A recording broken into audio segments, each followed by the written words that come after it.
Hello and welcome to Rear Winging It, the Formula One podcast. I'm your host, Ellie Ledwell, and I'm joined by my co-host, Kieran Ledwell. and also, Harry McKay. well, welcome. Thank It's you. lovely to have you with me. We're here to talk about China, the Chinese Grand Prix.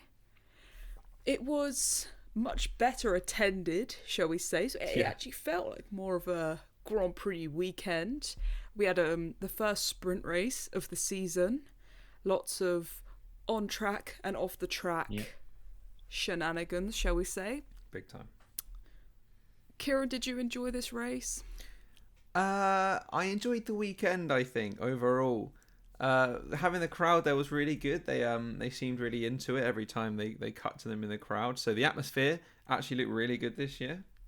Do you know what I noticed is that a lot of them had taken on board what they do in Japan, and they had there were some really fun hats. You know, the Japanese, they always have when they're at Suzuka, they always have really cool hats on. There were some of them in the audience, so hopefully, I know that there was a Chinese driver there last year, and that massively boosted attendance. Yeah. But yeah, hopefully it's in the future it's one that becomes more of a spectacle. Yeah, Yeah, they seemed quite into it, the crowd. So it was good track fun. as well. I always think good track, China. Yeah, it is a good track. It is a good track.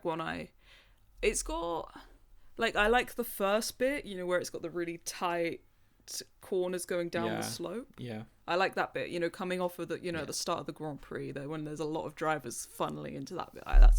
That's normally good fun. What I was going to ask is, Harry, we've said our piece on sprint races, but this weekend we had a sprint race and a full race that were very, very different. So I quite enjoyed that. Yeah, I think for me, I liked it more because of how different the order was, how different. I guess when you take out the pit stop strategy in the sprint race, that alone changes it. You see, you know, teams that, you know, really mess up from strategy, not having to do that. Obviously, the sprint race was really defined by the tyre degradation and teams trying to manage that, whereas the race didn't seem as much of the issues. People could also, you know, choose when to pit rather than trying to nurse their tyres for the whole of the sprint race. So that also added an element of change there as well. And yeah, it got Hamilton a win for the sprint race, which was nice to see as well. So it was enjoyable, really, just for that, I think. Yeah, I enjoyed seeing Hamilton win. Yeah, I think we all enjoyed that. Should we start off with sprint qualifying? So obviously Hamilton did start on pole, which, were you guys surprised with that, with the speed of the Ferrari, or do you think, you know, it underperformed a bit last weekend? Maybe it's too early to say still, but I think at least comparing it to last weekend, which again is not the best comparison because it was a wet race, etc., etc. I was surprised the change in performance to go from where they were to pole on the Friday. I do think it kind of shows with the sprint, like the lack of free practice sessions they get because of it. Maybe it does make the results more unpredictable. Maybe that's a way of explaining it, but I mean, you can't take it away from Hamilton. I mean, it was a great for his second race in Ferrari after the not amazing debut. It was a great recovery from him to turn around straight away and the first bit of the weekend get it on pole for sprint. It was good. Yeah, I think their pace more in the race was maybe I was expecting as an upper limit for their performance. So the quality that from Hamilton and the pace he had in the sprint did. I mean, I think I said last week they wouldn't be anywhere near the front runner's pace. So that, at least for the first half of the weekend, aged very poorly. But I think you're right with the lack of free practice. I think a lot of them didn't have a good handle on how their cars were going to perform. Didn't have maybe the best setup. Somebody who definitely didn't have a good handle on it was Lando Norris. He really struggled in sprint qualifying. And I say really struggled. He did up in P6.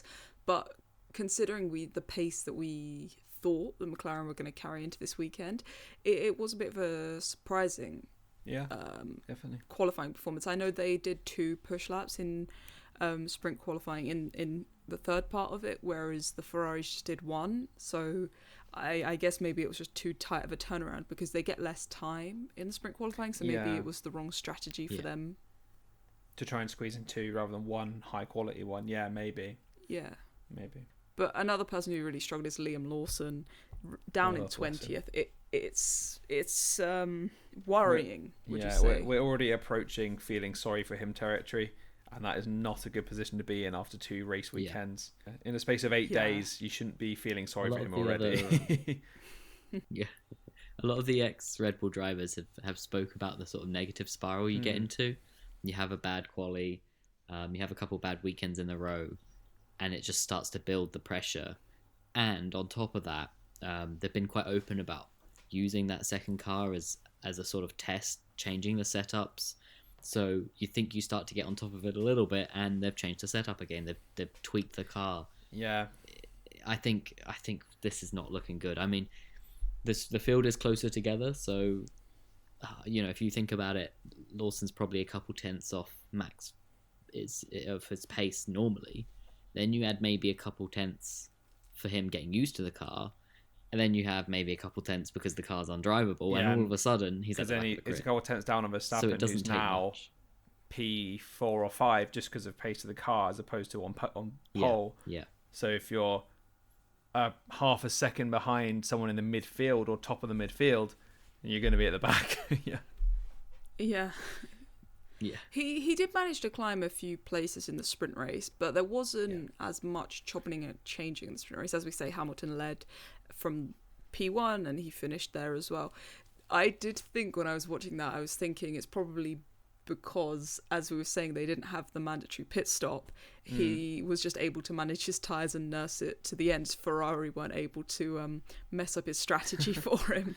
Well, that has always been one of Lewis's strengths as well, which is tyre management, isn't it? So I think but then again, the point of a sprint race was almost to eliminate tyres as an issue, but here we are again talking about tyres, So I don't know a way around that. I'm tired of it. Good fun, Els. Great fun. But I am a bit tired of. I think I do find strategy battles really interesting, and at least you have a mandated pit stop. Yeah. You can have a different strategy, but when there's no mandated pit stop, everyone's just going to whack on a pair of mediums for 20 laps and struggle to the end. I don't think we've seen many different variations of that in most of the sprint weekends that we've had, so I don't know how you change it up. I think maybe mandating a pit stop's a bit too far. Yeah, that would take up too many tyres for the weekend. So, yeah, it's interesting. I think some sprint races are good and you get some really great battles and you get people out of position that you would see them in for a race. But yeah, Hamilton, I guess he was able to nurse the tyres. He was in the clean air, so it was probably a bit easier for him. Yeah, exactly. Yeah, it was just not as straightforward. He did come under pressure, but he managed to hold it off. But Norris had a terrible start, which isn't uncharacteristic of him. He does often lose positions at the start, but he just, I guess in the sprint race, and maybe they hadn't got the setup quite right, he didn't have the time to really work his way back. Yeah. We've spoken about his poor starts, but this is the kind of thing where if he keeps it up, this is where I could see Piastri maybe getting the edge if the McLaren is fastest all season. You need consistency to win a championship, and yeah, sure, he lost out on a couple points here. Maybe not the end of the world, but he really needs to get it under control. Yeah, they all add up. Yeah, exactly. And also, if let's say he gets stuck, he loses. He's on the front row and he then loses 3 places. He's all of a sudden got to fight through so many. And in the meantime, say Piastri is scampering away down the road and he's stuck, and that will create, a big gap if the McLaren do have the pace in certain tracks. But if they don't have a massive advantage, you've got your teammate running in the clean air up the front, preserving their tyres, you're running in the dirty air trying to pass off the people using your tyre life up. It's just, on all rounds there's so many negative things to it. So I think he needs to get much more secure in his starts, because he walked away with 1 point and he could have had more than that. Yeah, exactly. Well, it goes to show as well the importance of sprint weekends, where if you are on it at that track, if you win a sprint and a race, you're looking at 33 points. So the fact that Piastri didn't finish last weekend and Norris won the race, the points difference from last weekend to this weekend, already Piastri's made a big close because he finished second in the sprint and then, spoiler, won the race. Already he's made a massive dent into that gap because Norris wasn't, well, he finished second, right? But even then, him finishing second, he still put a big dent into that gap already. Or look at Piastri versus George Russell. George Russell's been on the podium both, he's been in third both times this season, but he's, I think, only 2 points ahead of Piastri, despite the fact that Piastri didn't finish in Australia. So Piastri only finished one race, and yet he already has a similar amount of points to George Russell, who finished on the podium twice. So the sprint races, now that they've increased the points, they can make a big difference. 6 of them throughout the season. It's it's quite a lot of points. How far in advance do you think they decide what races are going to be sprint races? Because not as the most not organised person in the world, I normally just turn the telly on Friday and be, there's a sprint race on. So obviously the teams have more knowledge than that. I do wonder how much it might impact development, because again, if your car is going to suit certain tracks better and you know that, and you're leaning towards either a track that's going to suit a sprint race, or rather a car that's going to suit a track with a sprint race or not, it'd be interesting to know if there is any impact on teams thinking like that. Maybe that would be going a bit too meta, but it would be interesting to think one day when we're a big podcast, we'll get someone on and they can answer that for us. Yeah, I guess primarily the teams just want a car that's going to work well everywhere. Exactly. Yeah, exactly. I think you're not probably going to chase too many dead ends. Yeah. Yeah, I think having a car that's well balanced and works everywhere is going to be beneficial, regardless of the sprint race. You can't you can't bank any points, until you've scored them. So, speaking of not being able to bank points, let's go on to qualifying and the racing bulls. They looked quite pacey. They've looked quite pacey. They've just not necessarily had the best of it with the racing. But in qualifying, they looked quite pacey. They ended up with, I think, Hadjar in P7. I want Tsunoda was P9. Yeah, I think. Yes, I believe so. I think given that some people did have some expectations on a team like Williams already coming in, that the surprise package Harry. so far, well, Harry, but then also I think people have had positive shoots, but as in compared to what people thought before the season started, the surprise package so far for me has definitely been Racing Bulls. They've looked a lot more pacey than I think certainly that I was expecting. Yeah. Well, I think testing showed that, sure, testing is just a snapshot and it doesn't give you everything, but they did generally look slow at testing. That wasn't. Oh yeah. I don't think it was necessarily them hiding the pace. 4D chess. So it has been a surprise, and it's been a surprise, and I think it's a good one. I think Tsunoda obviously been that team for a while. It's nice when that car performs that he can actually show that he deserves to be there, or more likely deserves to be in that Red Bull or a better team. Exactly.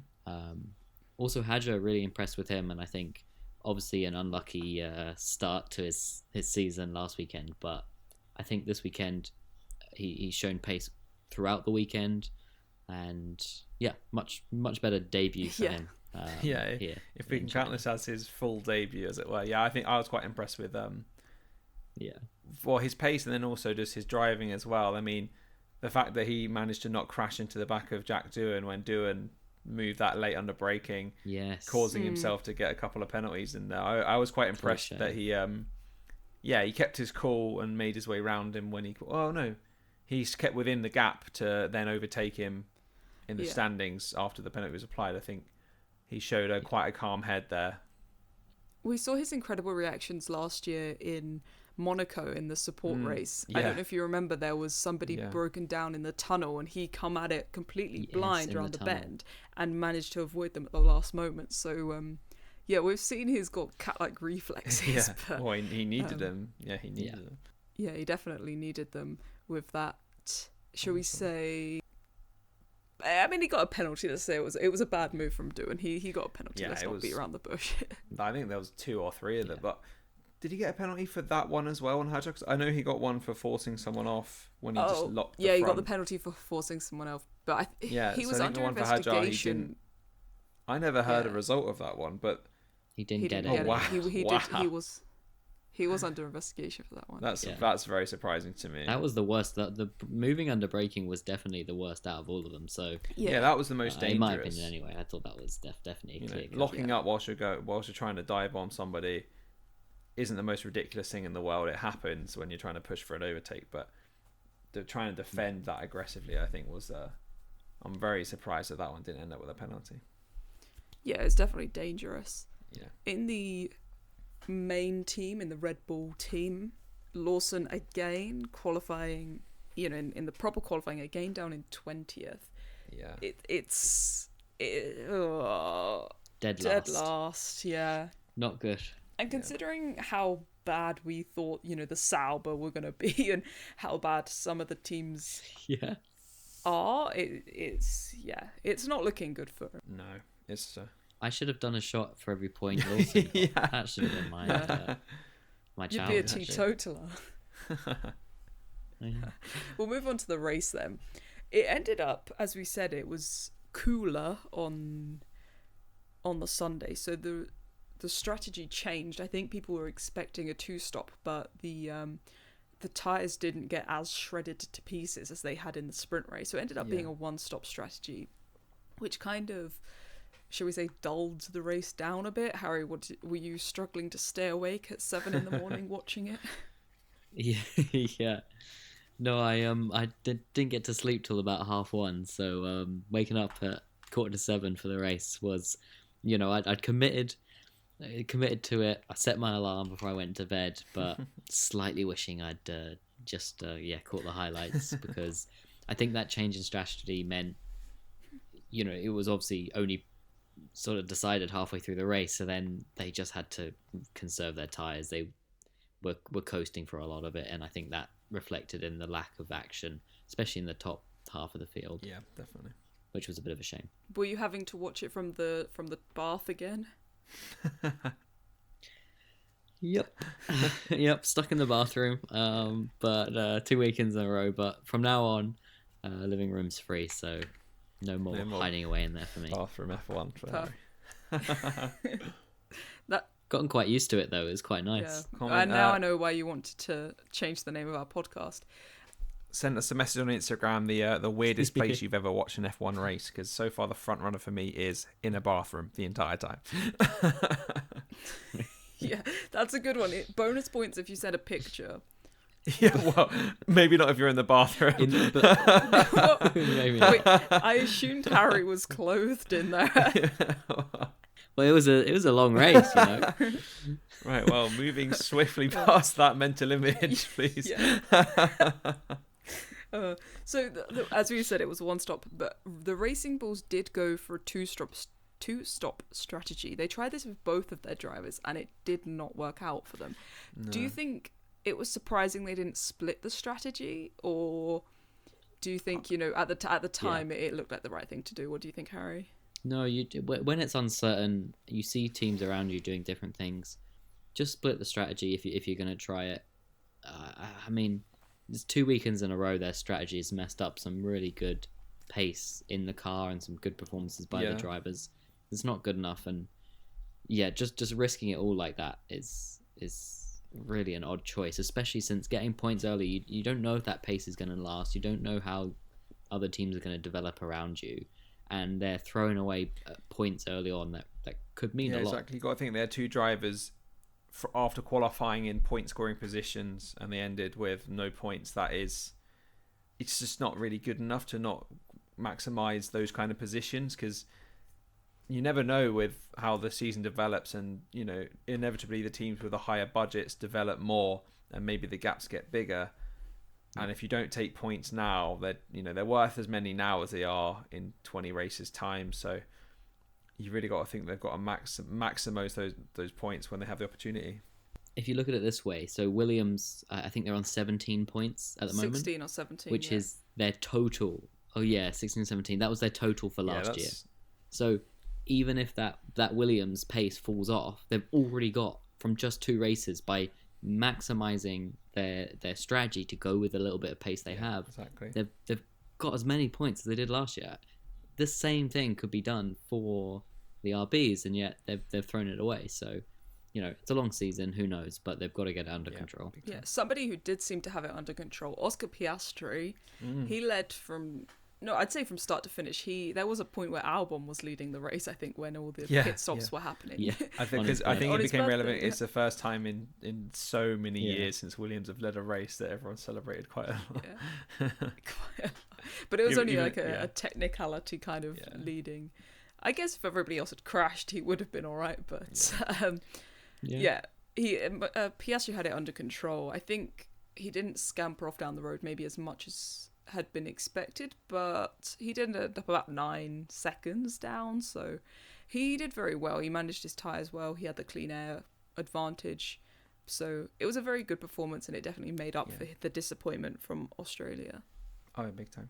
But I think we can be encouraged that maybe the early pre-season fears haven't materialised yet of McLaren just disappearing down the road, because like you said, it's still a dominant win, really, but he wasn't 30 seconds down the road like I think some people feared that the season might turn into, at least in the early stages. So that, at least for me, was positive to see. But, he earned the win. You can't deny that. He drove excellent all weekend, really.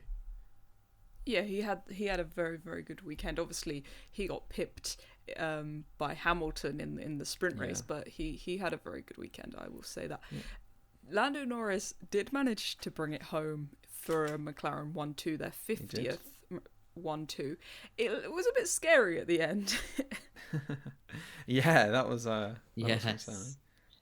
So really down to the wire. Yeah, actually. Will Josephs came on, his race engineer, and said, your pedals going along, we see it, it's been happening for a while, we're monitoring it, and it seemed as though he was going to get there fine, and then a few laps later it was like, Lando, it's critical.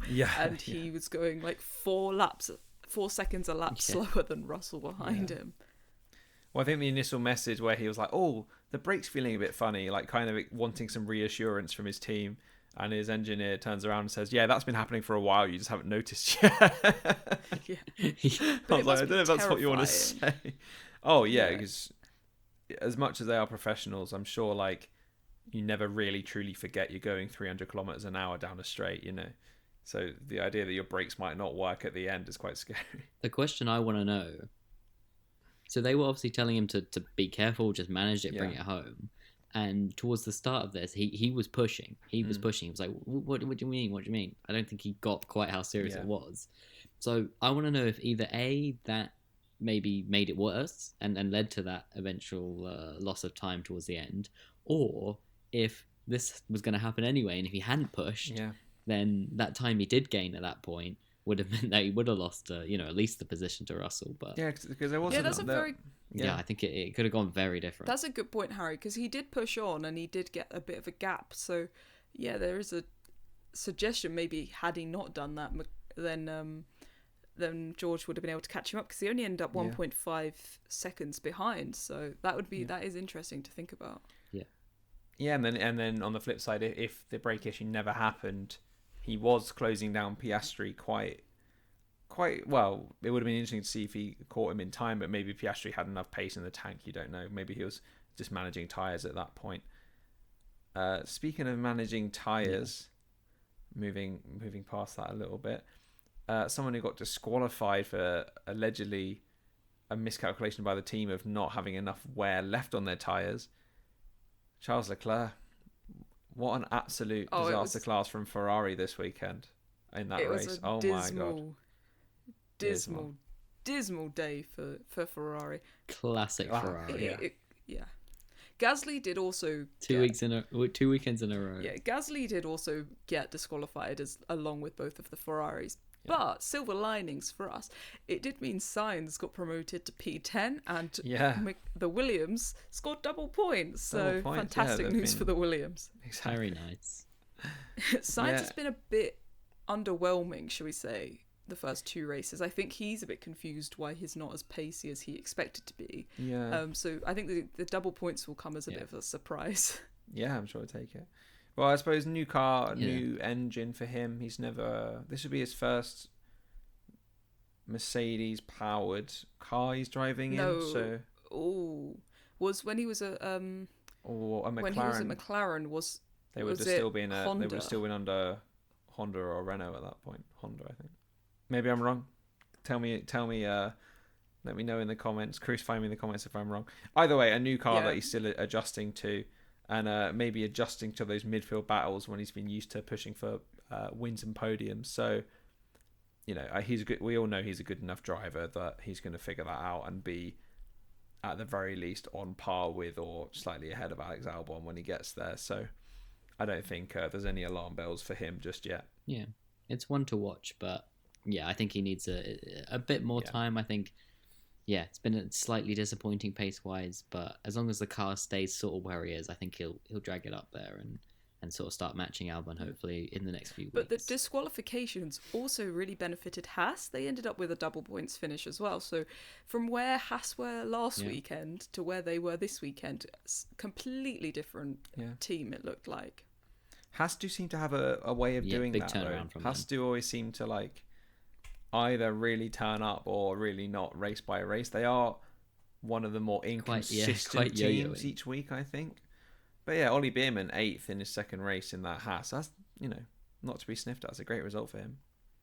We're going to move on now to a new segment of my own creation, and it's called Rookie Roundup.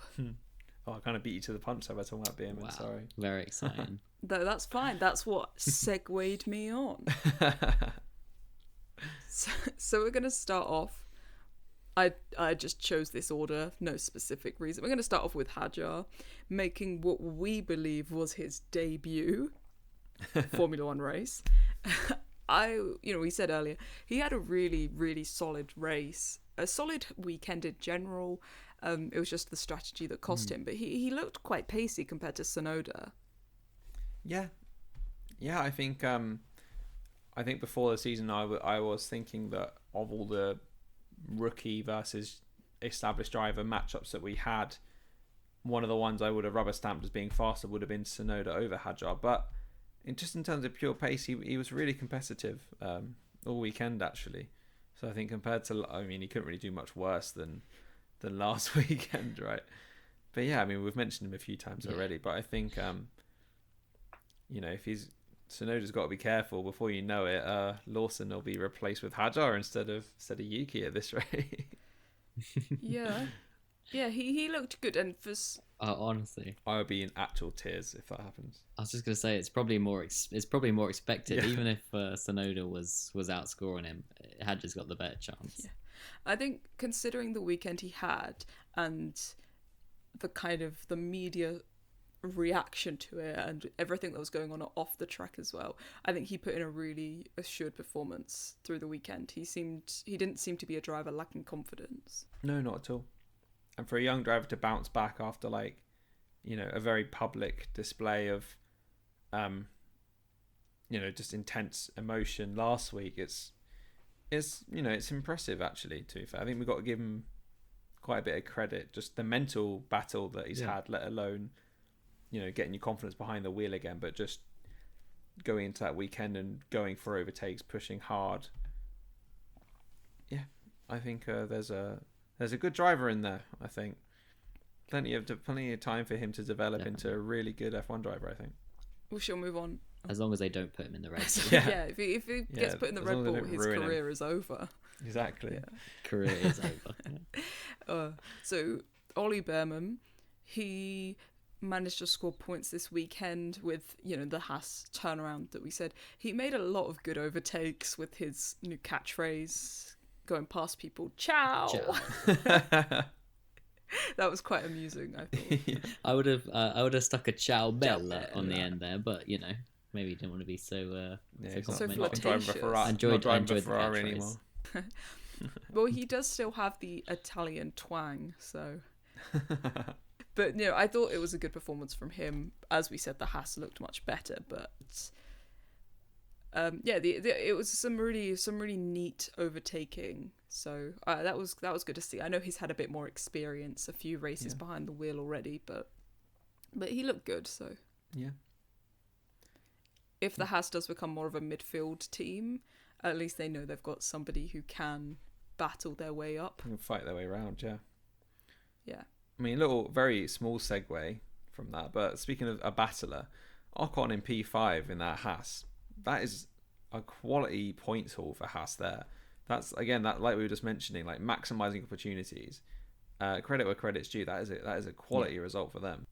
Yeah, obviously it was benefited by the Ferraris being disqualified, but the points are points, and once they're on the board, they're not going to get taken off again. So yeah, the 10 points. Oh, you never know.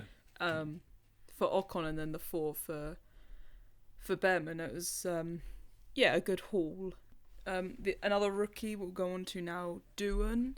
He's not been particularly convincing. He had a bit of a shaky performance. He doesn't really know what he's doing. He's under pressure, and you can see it on track. That's a man fighting for his seat. And I think he really needs to take stock and just think, yes, you have to perform, and yes, you have to show it on track, but taking that massive lunge, taking that extra aggressive move is not the way to do it. You've got to be calculated still.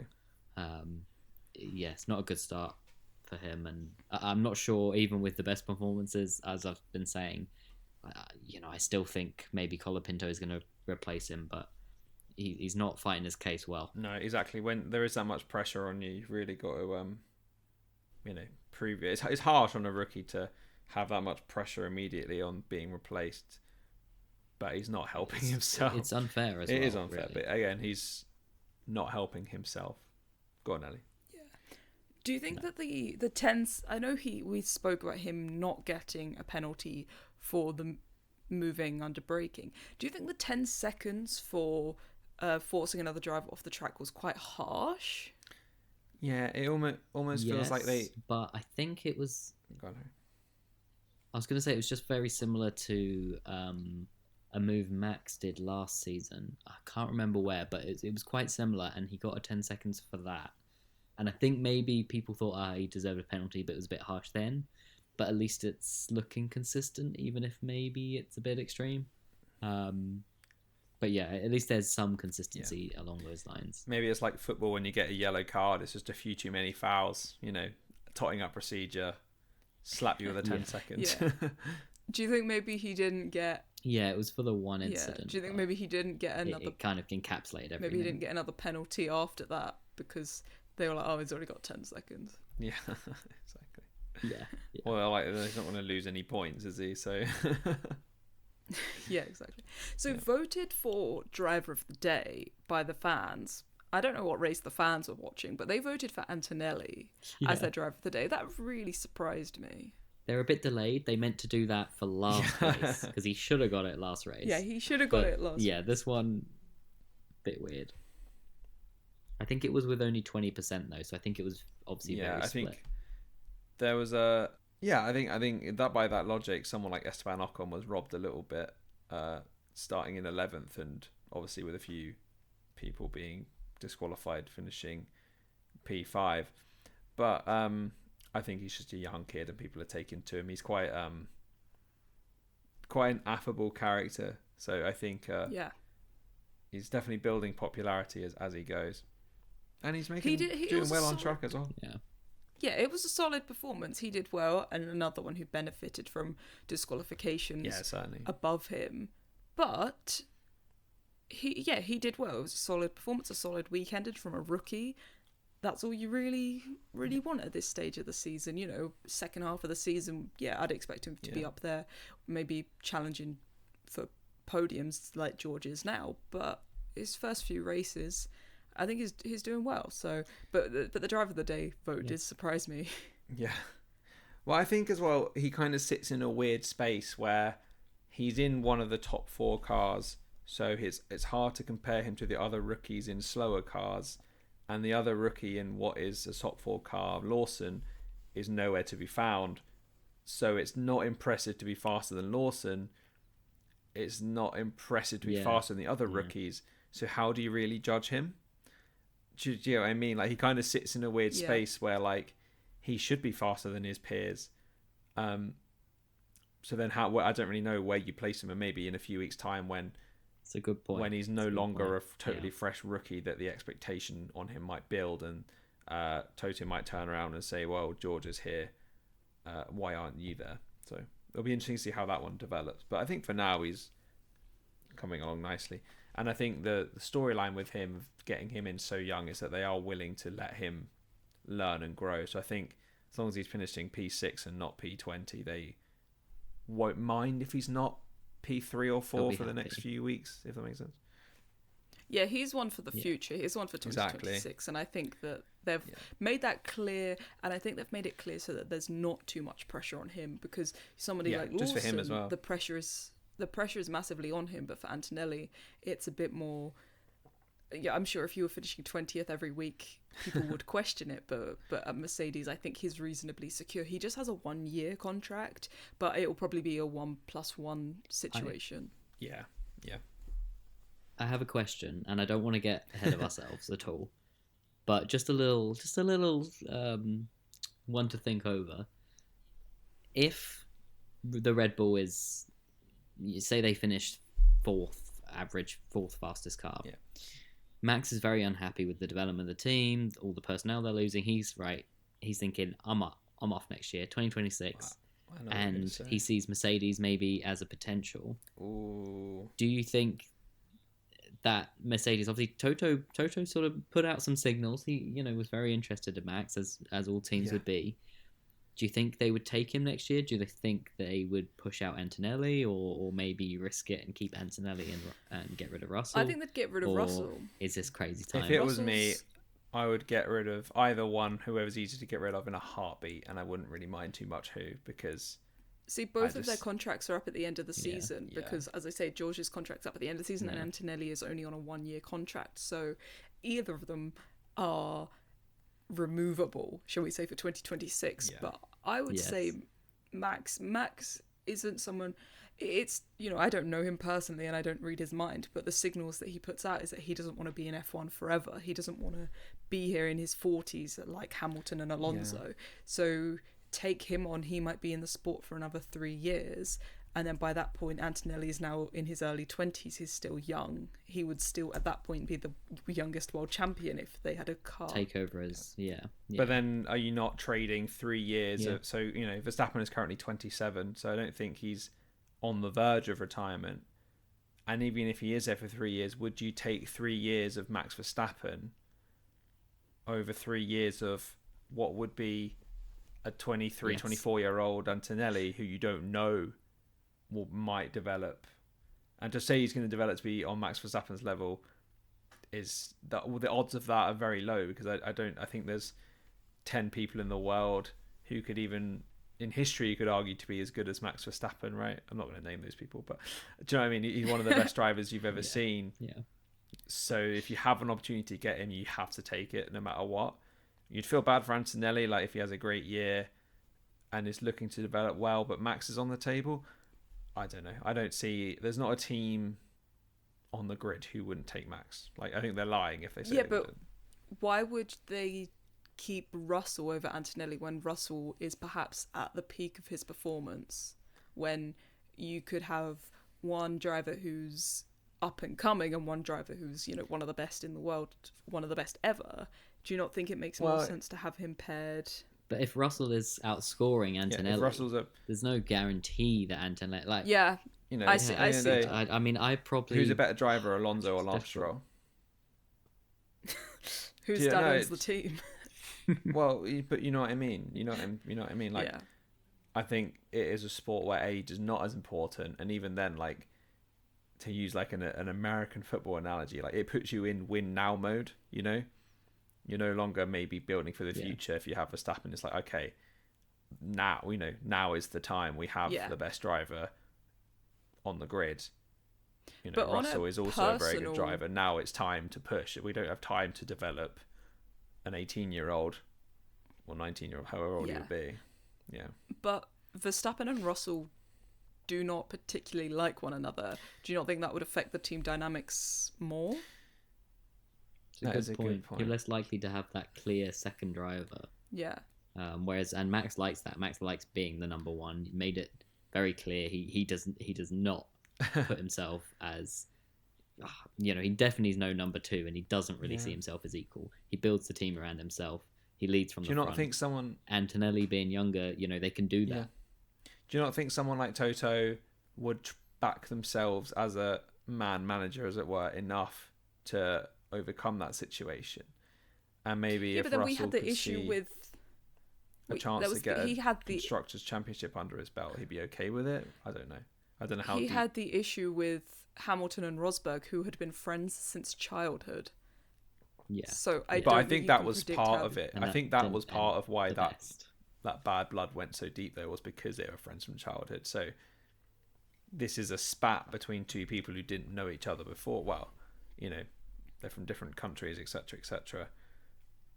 I don't know. Yeah, so's Germany and the UK. They're different countries. Well, obviously, but you know what I mean, as in, like, it's not like there's that same potential. Like, it seems to me like a spat.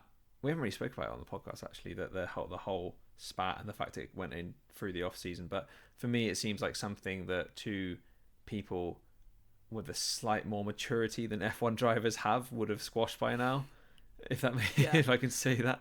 So, Toto will send him off to marriage counselling. Yeah, but again, it's one of those things. I think if you Toto Wolff retires in however many years' time and looks back and says, "Oh, I'm so glad I didn't sign Max Verstappen because him and George weren't best friends at the time."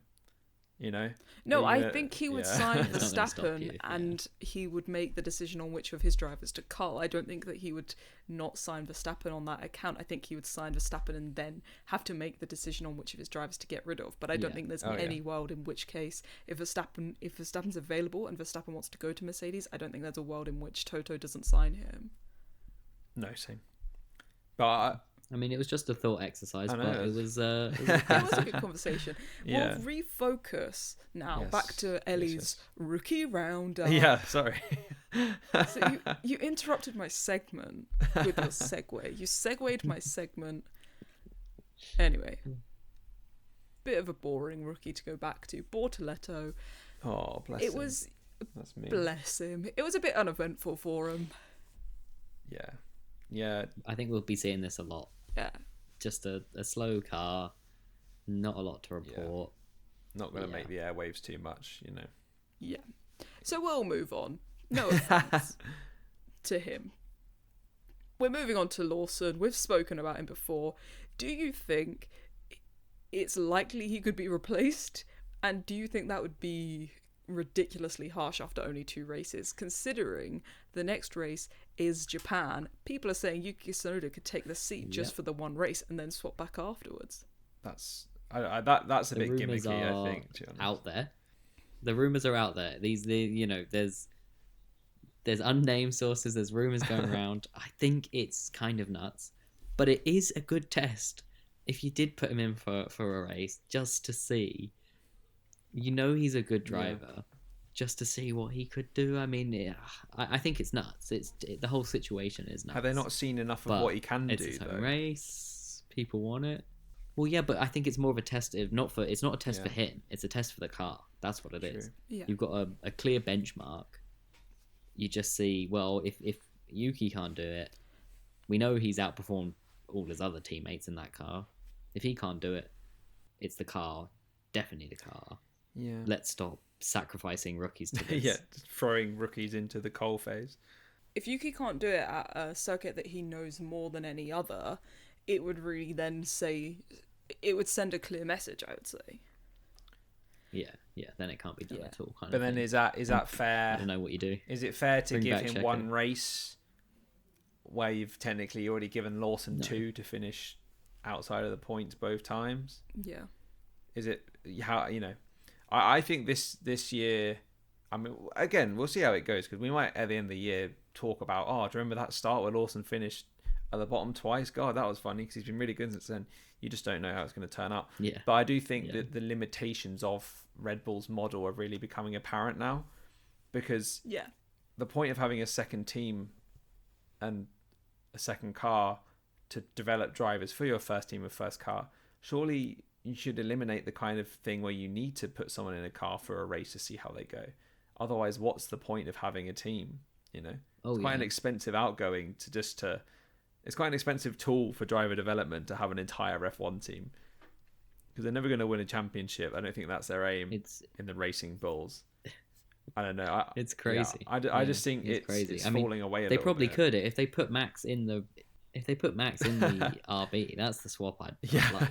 Take Tsunoda, put him in Max's seat, and see what Max can do in the other car. See what Tsunoda does. There were like really faint whisperings. Hadjar and Tsunoda. There were really faint whisperings in the season that Red Bull dominated that they might do that, to put Max in the RB seat just to help push them up the table a bit for funding. But I can't imagine the FIA would have had a very positive view of that. To be honest. I did hear that as well. Like, once he'd wrapped up the title and he wrapped it up early, there was like, well, you can just go and help out their younger sister. So we shall move on now to our driver of the day. Harry, I'm going to start off with you. Tell us your driver of the day. Oh, that is... I've put you on the spot. I haven't got it on prepared. You got me on the spot. I think it's got to be Piastri for the weekend as a whole, because I think he was the most consistent. Took away the most points. I think as well, recovering well from last weekend. I was talking about narrative last weekend and how Norris starting off really strong was so important. Yeah.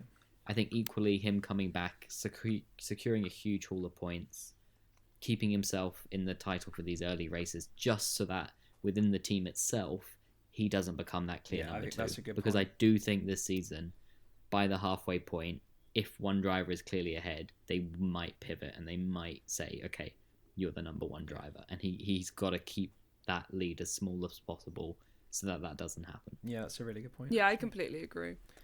I think especially if it is close at the moment, they've done very well. They are the most complete team, but I think if the others do stay there and thereabouts, then perhaps the need to pick a number one, number two will become more important. One of them's fighting with George or Max or someone for the title. They can't split the points. George's...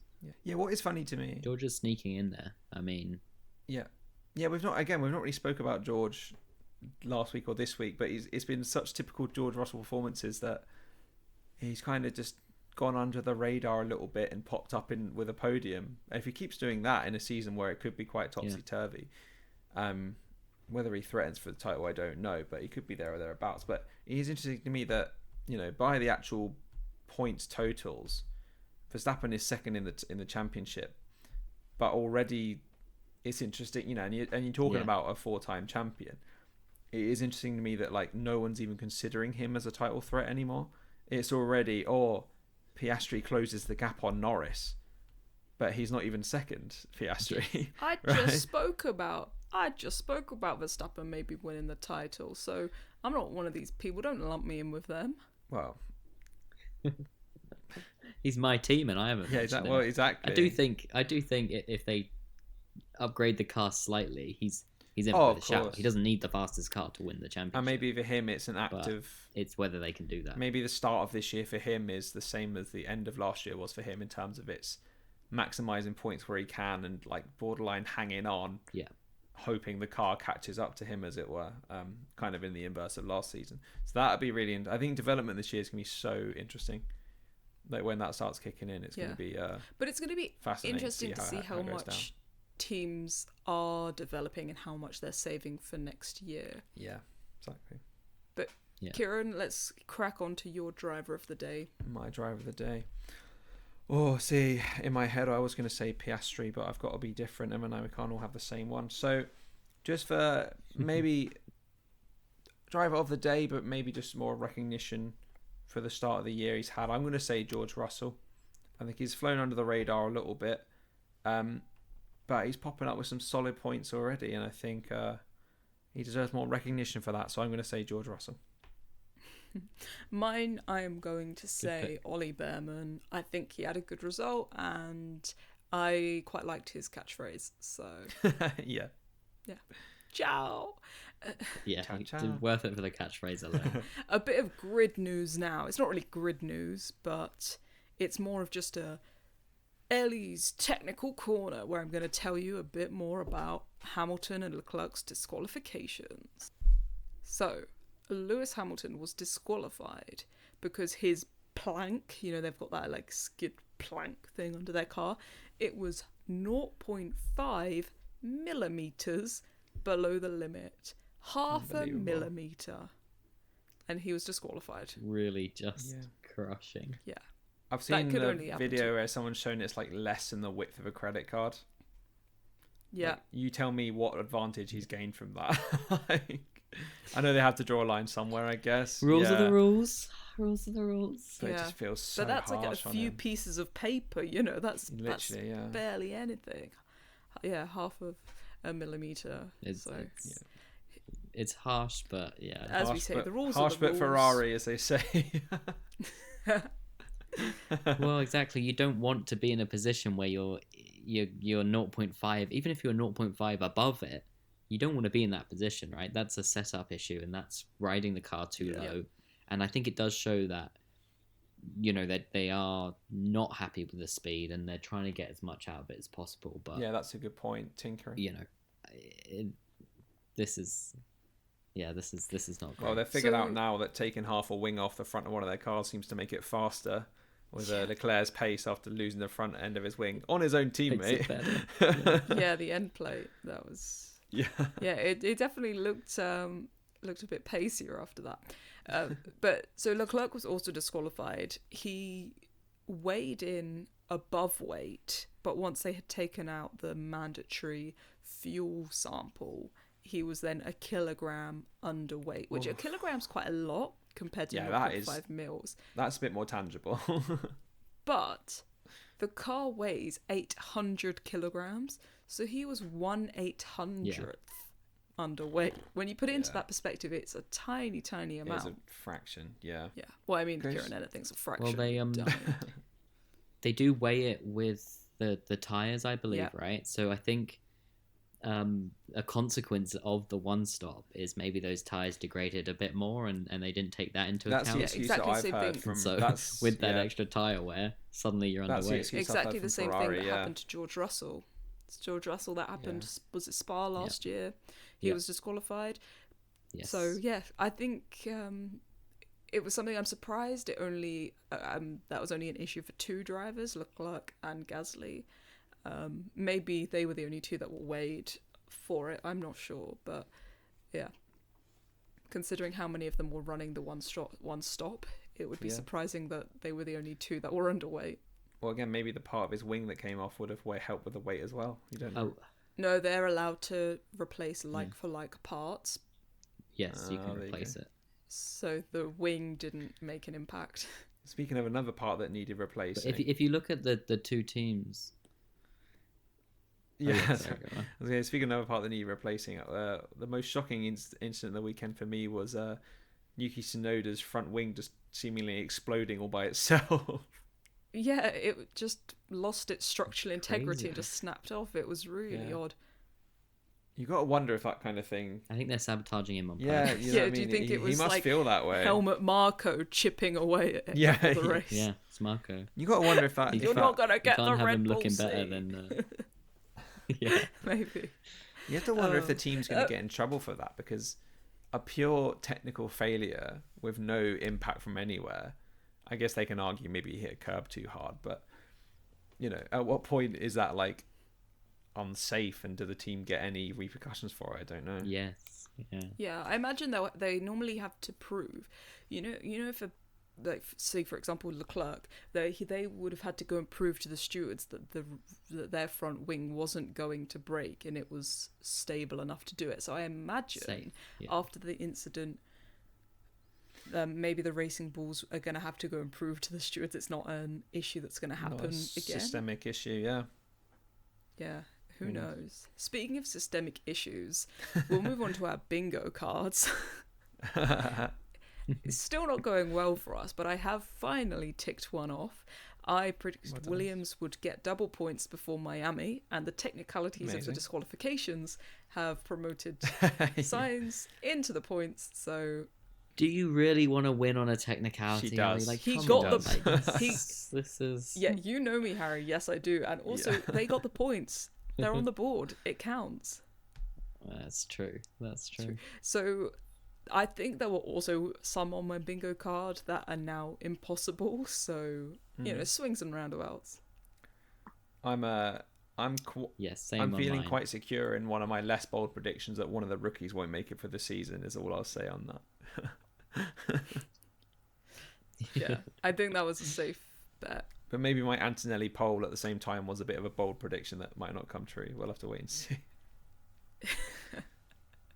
Yeah, we'll have to see. And anything can happen. George Russell scored a podium in a Williams, so anything can happen. There you go. All to play for. Yeah, it is all to play for. Speaking of all to play for, Whee. preview Japan a little bit. The race is at 6 a.m. Kieran, are you going Not to a get up and chance. Harry? Not. I already Are know you what going to you're be in a gonna ask bathtub? me. Yeah. I'm not going to be in a bathtub. I am in my own home. I'll be watching it from the comfort of the sofa, and I can't wait. I'll be up at 6 a.m. Do you not think that No you'll problem miss the on that one. bathtub? Do you know what? I think I might. I might halfway through the race, if it's getting a bit boring and I'm feeling a bit upset, I might climb on in. Nice. There is a slight chance of rain. So I was on the weather forecast earlier for Suzuka. There was a slight chance of rain across the weekend, but this far out, it's 2 weeks out. It's hard to tell how that will pan out. But I wouldn't mind a wet race in Japan. It often is a wet race in Japan. Yeah, about to say often. It also often end up being a wet race. I think Suzuka's one of the more popular circuits on the calendar. So I'm looking forward to that. It is one of the ones that's moved quite significantly from where it used to be in the season with the rearranging of the calendar to make it more eco-friendly in terms of the travel. So I remember realizing Japan's next week, and I was like, that's normally like, it used to be the place people won championships, right? 3 or 4 races before the end of the season. So having it now is going to feel different, but a good track nonetheless. So it's the start of a triple header, and it's a bit of an odd triple header because we have Japan, then Bahrain, and then Saudi Arabia. Yeah. So Bahrain and Saudi Arabia were moved because of Ramadan. So it's all a bit of an odd triple header. They're not really where we're used to having them in the season. But what I was thinking when I saw this triple header was Saudi Arabia is one of the tracks where the drivers complain that it's very dangerous. It's at the end of a triple header. That's not where you want to be heading. And early in the season, really, for a lot of rookies. So yeah, placing at the end when they had more experience obviously would have been more ideal. But yeah, I think we might get some crashes on that one. Yeah, I don't think that's a bold. That's Yeah, not a bold it's prediction. a dangerous that track. one. It's exciting, but yeah, should have put that on my bingo Yeah, card. it'll be lots of crashes and no overtaking. Yeah, exactly. It makes for an interesting qualifying, but the race isn't particularly interesting. Should we just quickly predict our top 3? Kieran, do you want to predict your top 3 for Japan? Japan? I think it's a kind of circuit that's going to suit the McLarens again. So I'm going to go with a Piastri win.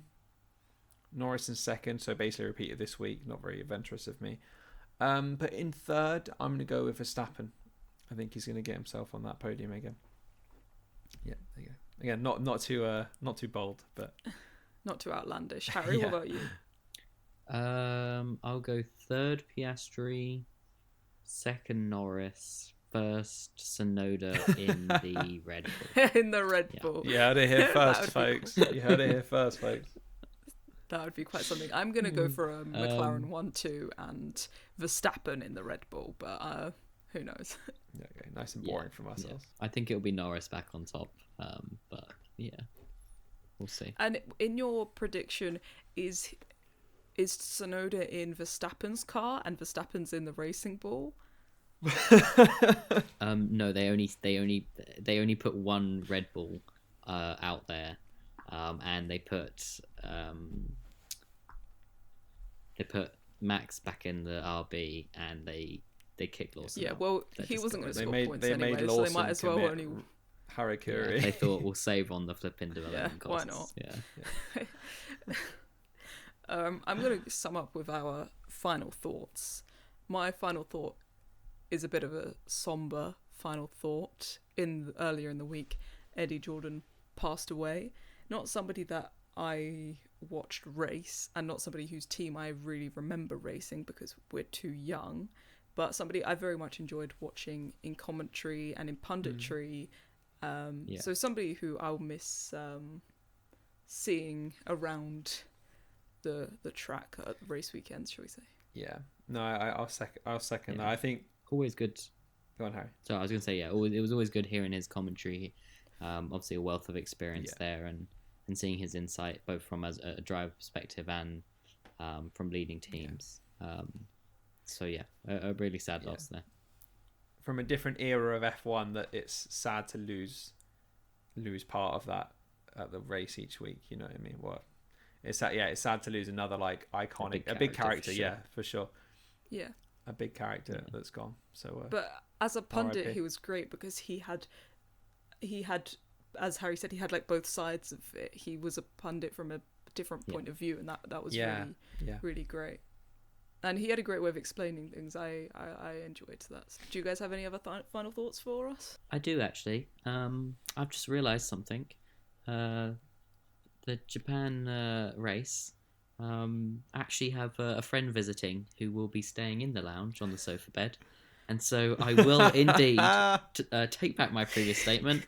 I'll be watching it from the bathtub. Perfect. So get in. 3 weeks in a row. That's the triple header I want.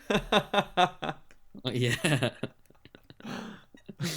Oh dear, that's unbelievable. You have to send us a picture to compile our Formula One in. Oh, I will. Yeah, I'll give you a picture. Yeah, of my little. Please setup. be fully clothed. Oh wait, I've got someone staying on my sofa next weekend as well. I just remembered. So my final thought is that you should join the club. It's great. I don't have a bath, so my final thought is that I regret not having a bath because I'm not going to stand in a shower and watch a Grand Prix race at 6 a.m.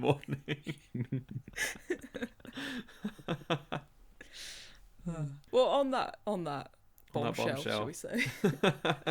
Thank you for listening. Please subscribe to our YouTube channel. Follow us on social media. We're on Instagram, TikTok.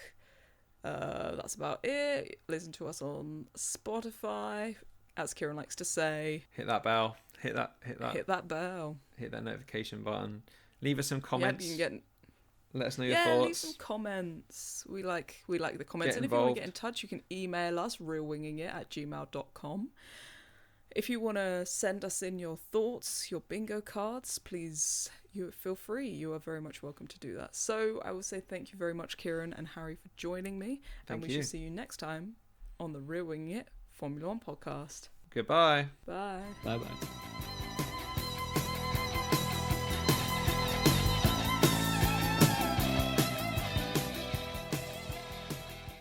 Bring back Checo.